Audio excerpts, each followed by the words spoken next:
한동훈 법무부 장관님께 먼저 질문하겠습니다. 자리를 옮겨주십시오. 안녕하세요. 네, 안녕하세요.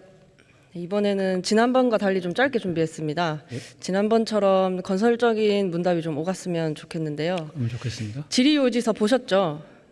네, 대유위니아 임금체불 사건 질문 드리려고 합니다. 네, 제가 그거 보고 내용을 파악하고 왔습니다. 네, 제가 먼저 간략히 요약을 하겠습니다. 대유위니아 그룹은 자동차 부품, 전자제품 제조업 특화 중견기업 집단입니다.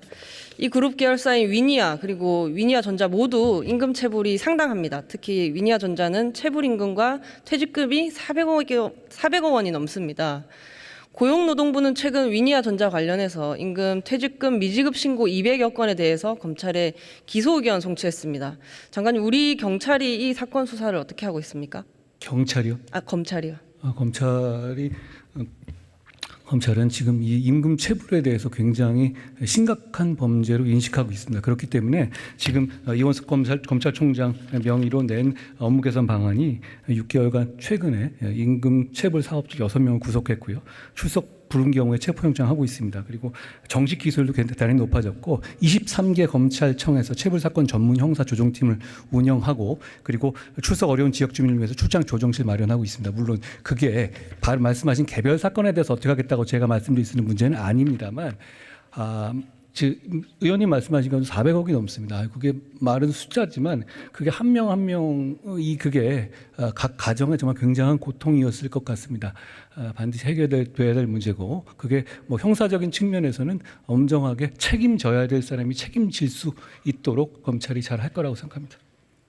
네, 제가 이 건은 두 가지만 짧고 굵게 부탁드리고 마치려고 했는데 한 가지는 제가 부탁을 안 드려도 될 것 같습니다. 법무부가 엄벌을 하겠다라는 말로 들리거든요. 엄벌을 약속할 수는 없는 것이 어차피 범죄 혐의를 밝혀야 되는 것이고요. 다만 이런 범죄가 사실이라면 묵과할 수 없는 범죄입니다.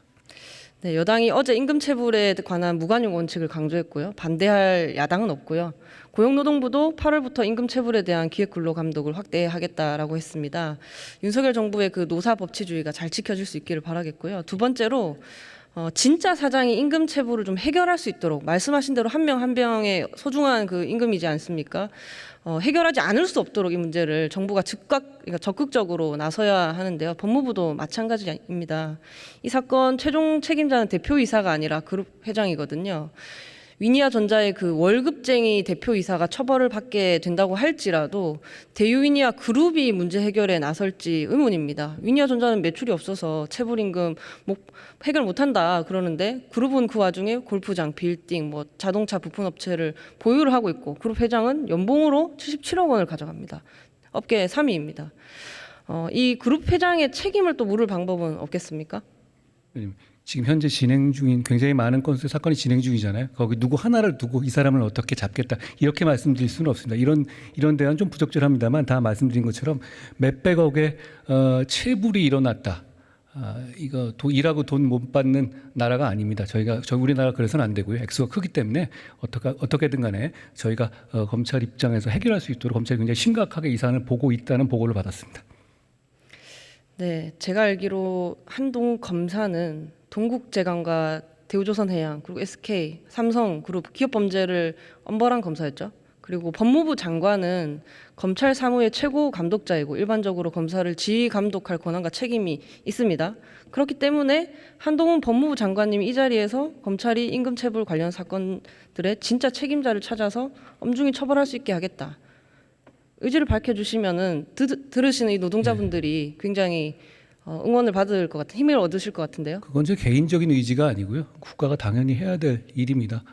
열심히 일했는데 몇백억을 못 받으면 되겠습니까? 그리고 이 분들이 각각 또 집에서 그걸 생활하던 분이 그렇게 끊겼을 때 카드값 몇 달 끊겨도 힘들잖아요. 근데 이렇게 퇴직금까지 오래 하면 정말 고통이 클 것 같습니다. 그 고통에 공감하고요. 그런 차원에서 검찰도 이 투명하고 객관적. 그렇지만 이게 무슨 죄를 전제라고 누굴 잡으러 간다 이렇게 말씀드릴 수는 없습니다. 객관적으로 범죄 혐의를 밝혀서 책임져야 될 사람이 책임질 수 있도록 검찰이 잘할 거라고 생각합니다. 그렇게 하겠다는 보고를 받았습니다. 네, 노동자들 대신해서 부탁드린 거고요. 제대로 수사하겠다는 뜻으로 이해를 하겠습니다. 그렇습니다. 네, 다른 질문인데요. 김태우 전 강서구청장 이야기를 좀 해보겠습니다. 아시는 것처럼 올해 5월 18일에 문재인 청와대 특별감찰반 수사관이었던 김태우 전 강서구청장의 공무상 비밀 누설의 죄가 대법원에서 확정됐습니다. 그런데 5월 18일에 형이 확정된 범죄자가 8월 15일에 사면되는 기막힌 일을 국민들께서 보시게 됐는데요. 물론 특별 사면권은 대통령 고유 권한입니다. 저는 사면이 매우 부적절했다고 생각하지만 또 찬성 의견 또한 없지 않은 것으로 알고 있습니다. 장관님은 당시에 사면 대상자 발표하시면서 이번 사면으로 국가적 화합을 기대한다라고 말씀하셨는데요. 여전히 사면은 정당했고 국가적 화합이 이루어졌다고 생각하십니까? 이 문제에 대해서는 제가 약간의 개인 의견까지 섞어서 말씀드리겠습니다. 어떤 사면도 국가적 화합이란 말을 뺀 적은 지금까지 역대 대한민국 역사상 없어 보입니다. 사면이라는 것이 대통령의 헌법상의 정치적 결단인데 역대 정부가 할 때마다 다 이런 찬반 의견들이 있었습니다. 저는 또 개인적으로 나름의 의견이 있습니다만 또 이 임무를 보조하는 입장에 또 있다는 말씀을 드립니다. 그리고 그게 확정 이후 짧은 기간에 되는 거는 의원님 보시기에는 약간 오해가 있을 수 있을 부분은 과거에 그런 전쟁이 굉장히 많았다는 말씀을 드립니다. 예를 들어서 임건 신동원 국정원 사건 같은 경우에서는 한 4일 만에 아마 확정 이후에 사면했을 것이고, 그리고 지난 정부의 경우에는 문정현 신부님의 같은 경우에 한 4개월 만에 한 전례가 있습니다. 그러니까 그게 확정 이후 짧은 기간에 했던 전례는 많습니다. 물론 이 사면이라는 것이 무죄 판결을 받은 사람을 사면하는 게 아닙니다. 사면은 죄가 있고 유죄 판결을 법원에서 확정한 사람에 대한 것이기 때문에 그 사람을 어떤 이 사면권으로 그 사람의 죄를 없애주거나 복권시킨다는 것에 여러 가지 의견이 있을 수 있습니다. 의원님이 비판하실 수 있는 의견도 충분히 경청할 만하다는 말씀을 드립니다. 네, 저도 이제 장관님의 판단을 존중합니다만 제 생각은 조금 다른데요. 한 가지 더 질문 드릴 게 있습니다. 예.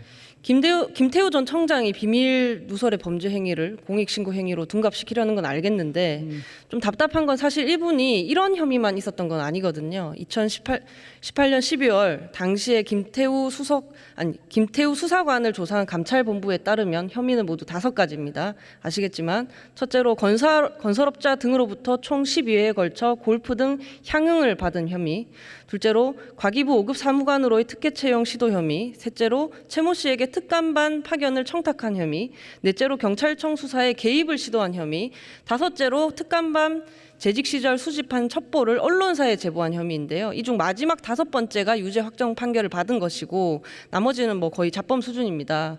결국 이 김 전 청장은 이런 사유로 대검의 해임 징계를 받았습니다. 당시 징계는 그러면 정당했다고 보십니까? 잠깐 시간을 주시면 어차피 제 시간은 카운팅 안 되니까요. 저는 뭐 김태우 사면이 꼭 필요하다 안 하다 이런 판단을 하고 있지는 않습니다. 그렇지만 그 사안 같은 경우는 사면권자가 판단하는데 이런 점을 고려했을 것으로 보입니다. 지금 말씀하신 사안들이 유죄 판결 난 건 맞고요. 다만 공익신고 문제는 판결이 말하는 공익신고는 특정한 죄명에 한해서만 그렇기 때문에 판결 자체가 공익적인 성격의 신고가 아니었다고 말하는 것은 아니고 절차적으로 공익신고는 아니었다는 취지입니다. 그렇지만 이게 이 사람이 내부 고발한 조국 전 장관이라든가 유재수 그리고 환경부 블랙리스트라든가 유재수 감찰무마 이런 부분에 대해서 유죄 판결이 확정이 됐잖아요. 내부 고발자로서 의미가 없었다고 보이지는 않습니다. 그런 점까지 고려한 사면이었다는 말씀 드리는 거고, 그리고 아까 말하는 뭐 소위 말하는 자범 같은 거 그런 부분이 있는 건 맞는데요. 이런 점도 보셨으면 좋겠습니다. 이 내부 고발 이후에 이 사람을 상대로 한 타겟으로 한 수사가 진행됐잖아요. 여러 가지. 그 과정에서 불거진 점이라는 점. 무슨 얘기냐면 이게 그 과정에서 이 사람에 대한 여러 가지를 하는 과정에 나온 점이라는 점도 한번 전체적으로 고려할 부분이라고 생각합니다. 물론 제가 거기 나온 대법원 판결에서 나온 유죄 결과를 뒤집겠다는 취지는 전혀 아니고 사면이라는 것이 원래 그런 경우까지 포함해서 종합적으로 고려한 대통령의 정치적 결단입니다. 그런 결단을 존중하는 것이고요. 거기에 대해서 제가 의원님의 의견에 대해서 특별히 논박할 생각은 없습니다. 네, 그런 이제 특별한 고려 끝에 지금 김태우 전 강서구청장은 대통령의 특별 사면이라는 날개를 달고 본인 때문에 세금 수십억을 들여 치러지는 이 선거에 다시 출마하겠다고 합니다. 선거운동 열심히 하고 계시던데요. 장관님이 보시기에 김 전 청장의 출마는 적절합니까? 부적절합니까? 아니면 답변하시기에 곤란합니까? 아까 얘기할 때 저는 정무직 공무원이긴 합니다만 그렇게 선거 출마 여부에 당부까지 판단할 입장은 아닙니다. 그것까지 고려한 것은 아닙니다. 네, 알겠습니다. 들어가셔서 좋습니다.